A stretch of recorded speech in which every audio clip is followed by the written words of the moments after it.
Hi అండి, అందరికీ నమస్తే. నేనైతే ఈరోజు ఆస్ట్రేలియన్ డాలర్స్ అయితే ఎలా ఉంటాయో చూపించబోతున్నాను. ఇది వచ్చేసి $1 కాయిన్.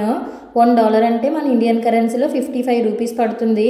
ఇక్కడైతే డాలర్ రేటు ఎప్పుడూ ఒకేలా ఉండదండి, పెరుగుతూ తగ్గుతూ ఉంటుంది. ప్రజెంట్ అయితే 55 రూపీస్ పడుతుంది ఒక డాలర్ అంటే.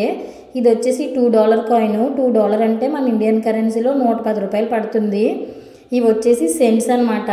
5 సెంట్స్, 10 సెంట్స్, 20 సెంట్స్, 50 సెంట్స్ అని ఉంటాయండి. 50 సెంట్స్ 2 కలిపితే $1 అవుతుంది. 20 సెంట్స్ 5 కలిపితే $1 అవుతుంది. ఇది వచ్చేసి నోట్స్ అనమాట. $5 నోటు. $5 అంటే మన ఇండియన్ కరెన్సీలో 275 రూపాయలు పడుతుంది. ఇది ప్లాస్టిక్ కాగితం అండి, మైకా కవర్ అంటారు కదా, అలా ఉంటుంది. అస్సలు ఇది చిరగదు. వాషింగ్ మిషన్లో వేసినా, వాటర్లో తడిచినా, అసలు ఏం చేసినా కూడా అసలు చిరగదు. ఇది చాలా స్ట్రాంగ్గా ఉంటుంది. ఇది వచ్చేసి $10 నోటు. $10 అంటే మన ఇండియన్ కరెన్సీలో 550 రూపాయలు అయితే పడుతుంది. ఇది $20 నోటు. $20 అంటే 1100 పడుతుంది మన ఇండియన్ కరెన్సీలో.